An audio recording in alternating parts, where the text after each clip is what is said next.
Il est 19h30 et c'est l'heure pour nous de vous informer, mesdames et messieurs. Merci à vous de nous rejoindre. Nous sommes à quelques jours de la clôture de la session parlementaire et des vents de motion reviennent à l'Assemblée nationale et dont le collimateur de certains élus, le directeur général du FPI. La Banque mondiale recommande au gouvernement congolais de réformer son code minier, ce dans le but de donner la logistique nécessaire à l'État congolais pour mieux assurer et assumer sa souveraineté et son développement, ainsi que sa cohésion nationale. Et enfin, situation sécuritaire dans la ville de Béni. Nous sommes là dans la province du Nord Kivu. Le cycle de massacres perpétrés ces 2 dernières semaines ont fait près de 250 morts. La mission onusienne en RDC appelle à un travail en synergie entre le gouvernement, la population et bien évidemment cette institution internationale. L'essentiel de l'actualité, merci à vous de nous rejoindre. L'ennemi ne pourra être vaincu que si nos efforts sont unis. C'est la conviction du numéro 1 de la MONUSCO. Face à la presse mercredi, Martin Kobler a suggéré la formule du triangle de confiance impliquant le gouvernement congolais, la MONUSCO et bien évidemment la population. Toutefois, le représentant du secrétaire général des Nations Unies a affirmé que la situation est sous contrôle. Martin Kobler insiste sur la synergie. Il faut rétablir et travailler sur le triangle de la confiance entre la MONUSCO, les FRDC et la population. La population est très importante ici. On ne peut pas mener une guerre et vaincre contre la population. Il faut coopérer. Ça ne marche pas que les victimes qui sont gravement blessées ne peuvent pas être évacuées par les hélicoptères de la MONUSCO. Ça ne marche pas. La MONUSCO affirme que les bastions des ADF étaient démantelés, mais bientôt des stratégies seront mises en place afin de neutraliser complètement ce groupe armé. L'ADF a été sérieusement affaibli, mais n'a jamais été neutralisé de manière définitive, parce que je l'ai toujours dit, tant que la tête du mouvement n'est pas décapitée, nous n'avons pas encore atteint les résultats confortables. Les attaques qui sont menées se sont toutes déroulées dans des points assez isolés des agglomérations que nous avions l'habitude de protéger. Donc ce qui veut dire que nous avons un problème de renseignement qu'il faut forcément corriger. Ensuite, nous avons un problème de collaboration franche des populations civiles. Combattre les ADF est une priorité pour la mission onusienne qui appuie les FARDC dans cette lutte, mais les FDLR restent également dans les viseurs de la mission onusienne. À réduire autant que faire se peut la force de nuisance de ces criminels que sont les ADF, et nous pensons pouvoir y parvenir.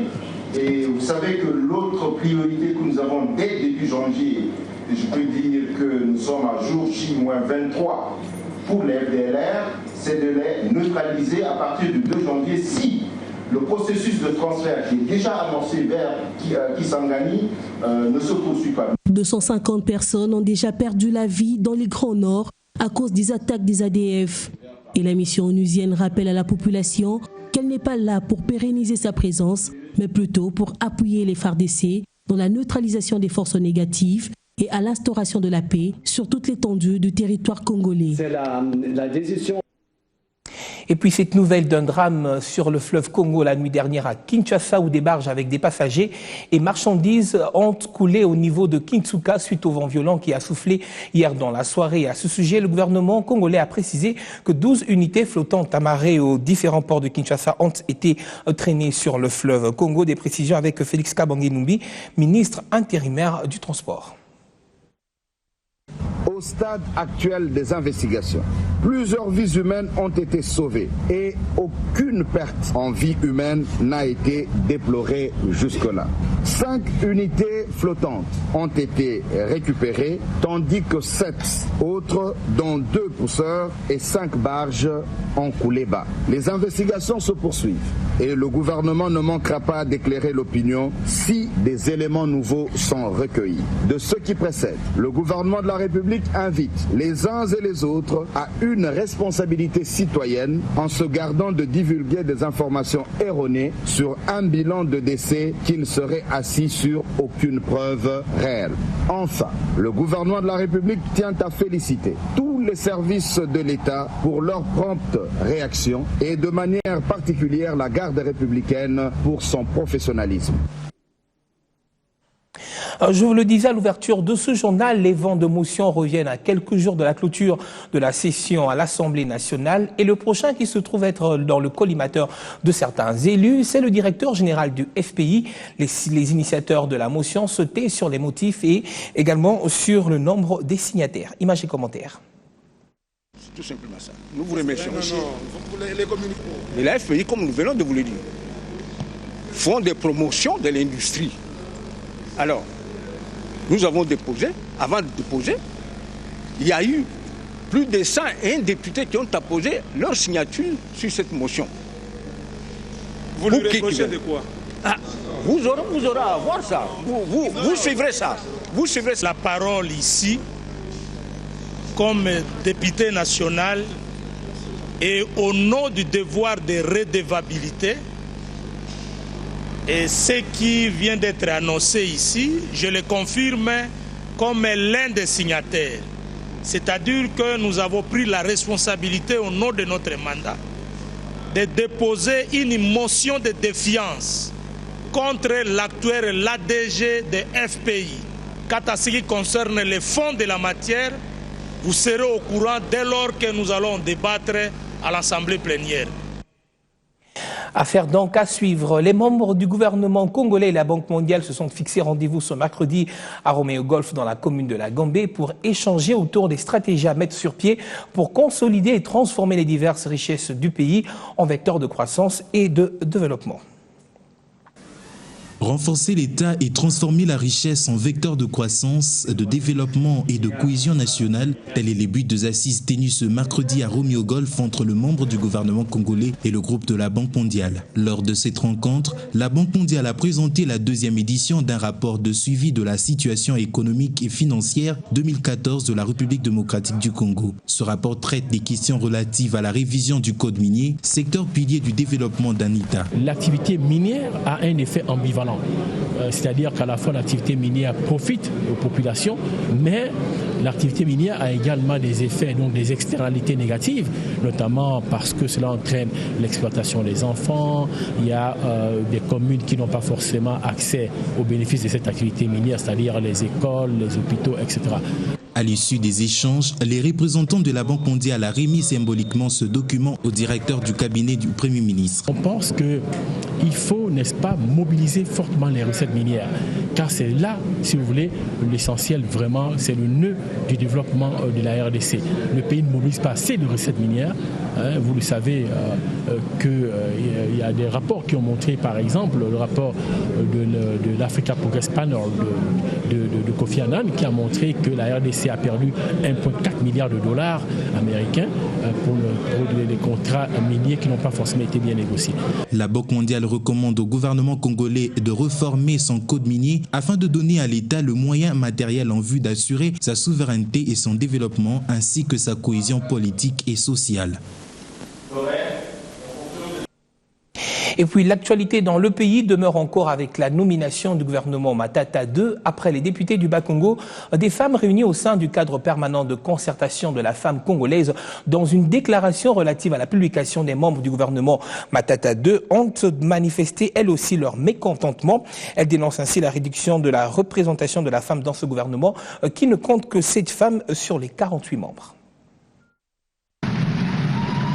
La composition du nouveau gouvernement semble arrêter l'espoir que le discours du chef de l'État au dernier congrès n'a cessé de mûrir aux femmes congolaises sur la question de la participation féminine dans les instances de prise de décision. Les rêves s'estompent quand le gouvernement Matata II est publié.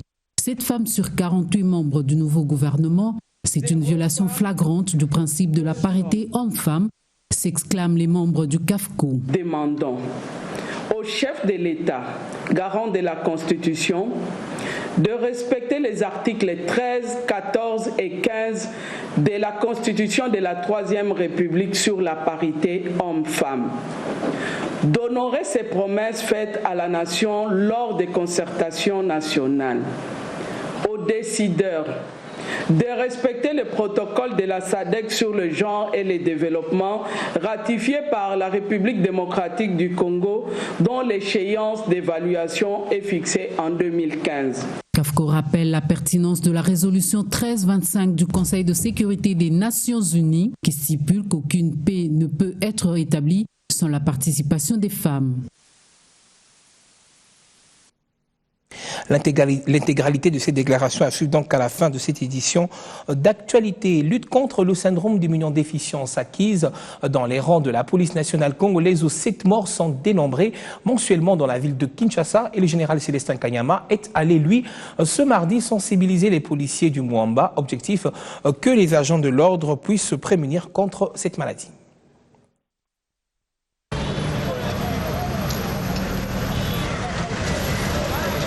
Une sensibilisation sans tabou devant une centaine de policiers du district de Mwamba pour parler VIH-Sida.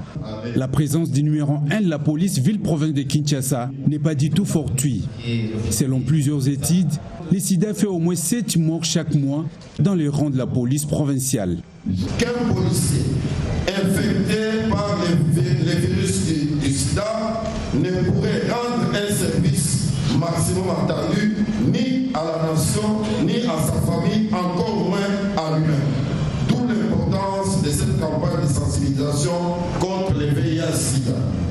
Une sensibilisation bien détaillée, teintée d'explications précises, abstinence, fidélité, préservatif, mais aussi dépistage volontaire, étaient les maîtres mots des orateurs. Activité combien importante de la sensibilisation du VIH auprès des hommes en uniforme.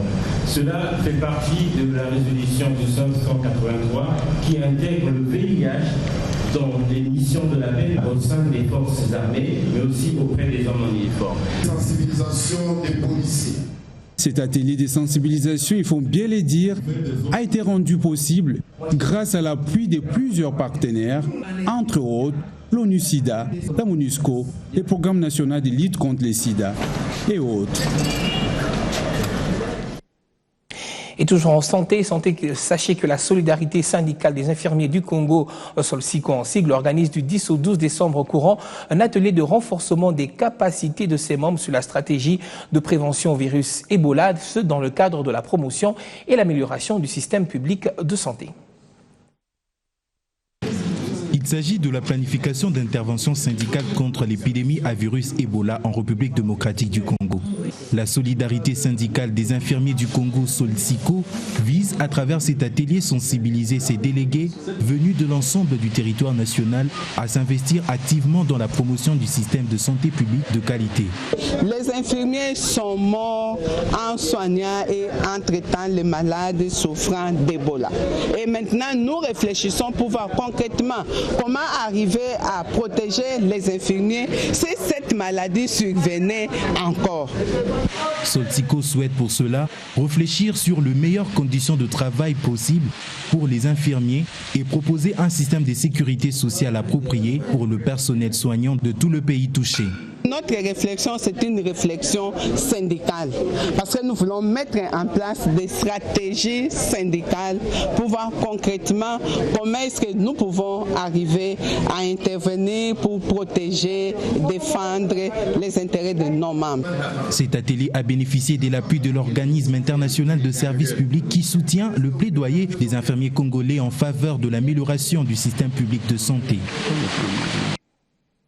Allez, changeons de registre. Joindre la pratique à la théorie est le leitmotiv de cette visite effectuée ce mercredi par les étudiants en communication de l'université William Booth dans les locaux de B1 Télévision. Ces futurs professionnels des médias ont pu se faire ainsi une idée sur le travail abattu par la grande équipe de votre chaîne de télévision. C'est dans le souci de concilier les théories apprises sur le banc de l'école à la pratique professionnelle que ces étudiantes et étudiants venus de l'université William Booth de Kinshasa ont effectué une visite guidée aux installations des B1 TV et radio. On voulait quand même le palper, le toucher du doigt, savoir c'est quoi en fait la télévision, c'est quoi la caméra, c'est quoi un plateau, c'est quoi la régie, comment on fait le son, en fait connaître en fait tout ce qu'on dit. De la salle de maquillage au plateau télé jusqu'à la régie finale, Ces futurs chevaliers de la plume ont eu à palper du doigt le fonctionnement d'un organe de presse répondant aux attentes des téléspectateurs tant nationaux qu'internationaux.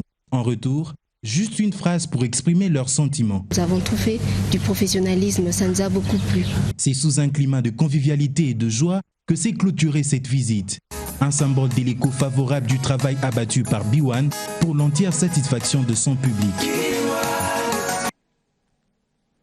Et l'actualité à lire sur la toile, à présent avec d'abord Jeune Afrique. Après plus de 3 années de captivité aux mains d'Al-Qaïda au Maghreb islamique, Serge Lazarevic est rentré en France mercredi 10 décembre au matin en provenance de Niamey. Il fait savoir le journal Le Falcon de la République française qui l'a ramené à atterri peu après 7h45 sous une pluie fine à la base aérienne de Villain-Koublaï au sud de Paris. L'ex-otage qui affichait un large sourire a été accueilli à sa descente du jet par des membres de sa famille, le président François Hollande et le ministre de la Défense Jean-Yves Le Drian. Et le tabloïd de rajouter que Serge Lazarevic devait être conduit peu après son arrivée dans un hôpital militaire pour des examens de santé avant de retrouver sa famille dans l'intimité. À lire dans l'Express, Merkel derrière le triomphe, l'impasse pour la femme la plus puissante du monde. Le 27e congrès du parti chrétien-démocrate CDU qui se tient à Cologne jusqu'à mercredi a des apparences de conte de Noël. Angela Merkel y a été accueillie par 1001 députés et ceux-ci ont voté à 96,7% sa réélection à la présidence du parti. C'est son deuxième meilleur score, note le journal. Il est vrai que le congrès a été habilement préparé la semaine dernière. Le Bundestag a bouclé ses travaux en votant un budget de 2015 équilibré pour la première fois depuis 1969. L'avis à crédit s'est fini ainsi, puis décrété. Merkel saluant au passage le travail exceptionnel de son ministre des Finances. Allez, le suspense est levé. C'est désormais une dame qui est à la tête de la Société congolaise des droits d'auteur. Véronique Biondo a pris l'engagement au cours de la cérémonie de mise en place de la présentation officielle du comité dirigeant de travailler dans la collaboration et la transparence, notamment en procédant aux publications régulières des recettes de la société. Véronique Biondo. Aujourd'hui, la Socoda, c'est donc la Socoda réformée, une maison de verre, d'accord, où les portes et les fenêtres sont ouvertes. Donc je vous laisse un peu imaginer ce à quoi ça peut effectivement ressembler. Lorsqu'on parle d'une maison construite tout en verre, où vous avez les portes et les fenêtres qui sont ouvertes, donc ça appelle, si vous voulez, la transparence. Donc aujourd'hui, c'est effectivement une innovation que j'emmène par rapport, effectivement, au développement de la Socoda. Je prie Dieu pour qu'effectivement, elle puisse marcher. Avec tout ce que nous allons mettre en place, elle devra effectivement marcher. Voilà, ça va peut-être prendre un petit peu de temps, mais une fois que les choses seront vraiment mises en place, eh bien, la Socoda pourra effectivement un jour eh bien, se réveiller et se dire oui, voilà, je suis une société au même titre que les autres de par le monde. Il faudra le dire, une réforme plutôt bien accueillie à bras ouverts par les artistes venus assister à cette cérémonie. Comme tel, je suis Kézali, au moins la dame très intelligente, bon, qui ndenge après ce discours, on a souci na ezani pour la artiste entière, je crois, c'est ça. Il faut donner le temps aux gens, au bakuki, au sala mieux, au bakuki kolongo la soni. C'est-à-dire Lilo, c'est pas normal, l'artiste va faire pauvre. Mais ça me réjouit, mais je pense que toutes les sociétés sœurs, ils publient les recettes réalisées. Et il n'y a qu'ici, en RD Congo, où c'était devenu comme un truc occulte, où même les associés eux-mêmes ne pouvaient pas savoir, ne pouvaient plus savoir ce qui a été réalisé comme recette. C'est pas normal. C'était pas normal. Et moi, je félicite Madame le directeur général, Madame Véronique Blirando, pour cette initiative. Des propos recueillis par Cédric Ebondo. Avant de boucler ce journal, ce communiqué de l'espace Lunda qui remercie le chef de l'État, son Excellence Joseph Kabila Kabange, président de la République, ainsi que le Premier ministre Augustin Matata Ponyo pour la nomination au sein du gouvernement des cadres de l'espace Lunda, à savoir Henri-Yves Moulang, ministre des Finances, Théophile Mema Fundu, ministre de l'Enseignement supérieur et universitaire, Maker Mwangou Fouamba, ministre de l'EPSP et Initiation à la nouvelle citoyenneté, Bijou Choukat, ministre du Genre, Famille et Enfants, Mbosso Kodia Pwanga, vice-ministre à la Justice et des Droits Humains. L'espace Lunda félicite ainsi les heureux nominés et leur assure de tout son soutien et aussi estime que les valeurs ancestrales qui sont en eux, à savoir l'humilité, la loyauté, l'honnêteté, le sens de l'honneur et du devoir, vont prévaloir tout le long de leur mandat et ce dans le grand intérêt du peuple congolais. Communiqué signé Jacques-André Kabouit-Mouyège, président de l'espace Lunda et représentant de Mointe-Yave. Et c'est par ce communiqué que nous mettons un terme à cette édition de l'actualité. Merci à vous de l'avoir suivi.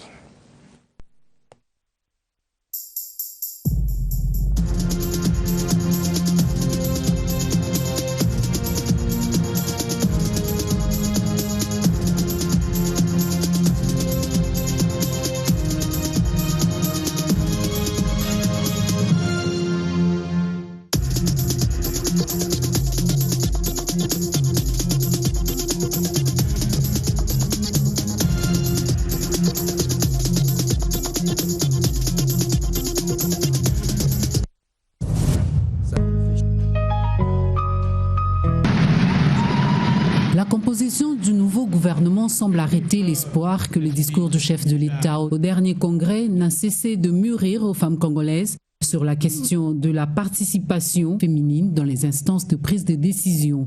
Les rêves s'estampent quand le gouvernement Matata II est publié. 7 femmes sur 48 membres du nouveau gouvernement, c'est une violation flagrante du principe de la parité homme-femme, s'exclament les membres du CAFCO. Promettant de faire avancer la question de la participation de femmes dans les instances de prise de décision, nous citons: j'ai aussi tout noté avec un grand intérêt la proposition de faire obligation aux formations politiques de présenter sur chaque liste de candidats au moins 30% de femmes. C'est certes un progrès notable, mais qui ne garantit pas une augmentation sensible de la représentation féminine dans les assemblées délibérantes. Constatons le manque de volonté politique criant dans les chefs des décideurs d'impliquer les femmes dans les instances de prise de décision. À titre illustratif, nous avons à la primature 0 femme, 1 seul homme. À la vice-primature 0 femme, 3 hommes. Ministre d'État 0 femme, 2 hommes. Ministre 3 femmes, 29 hommes. Vice-ministre 4 femmes, 6 hommes. Au total, nous avons 7 femmes sur 48 membres du gouvernement, soit 14,5% de la représentation de femmes. Cela démontre que la République démocratique du Congo régresse davantage dans les indicateurs de développement et du genre. CAFCO rappelle la pertinence de la résolution 1325 du Conseil de sécurité des Nations Unies qui stipule qu'aucune paix ne peut être établie sans la participation des femmes. De ce qui précède, demandons au chef de l'État, garant de la Constitution, de respecter les articles 13, 14 et 15 de la Constitution de la Troisième République sur la parité homme-femme, d'honorer ses promesses faites à la nation lors des concertations nationales, aux décideurs de respecter le protocole de la SADC sur le genre et le développement ratifié par la République démocratique du Congo dont l'échéance d'évaluation est fixée en 2015. D'appliquer la résolution 1325 du Conseil de sécurité des Nations Unies, de rejeter les listes de partis politiques ne respectant pas la dimension genre. Fait à Kinshasa le 9-12-2014. Je vous remercie.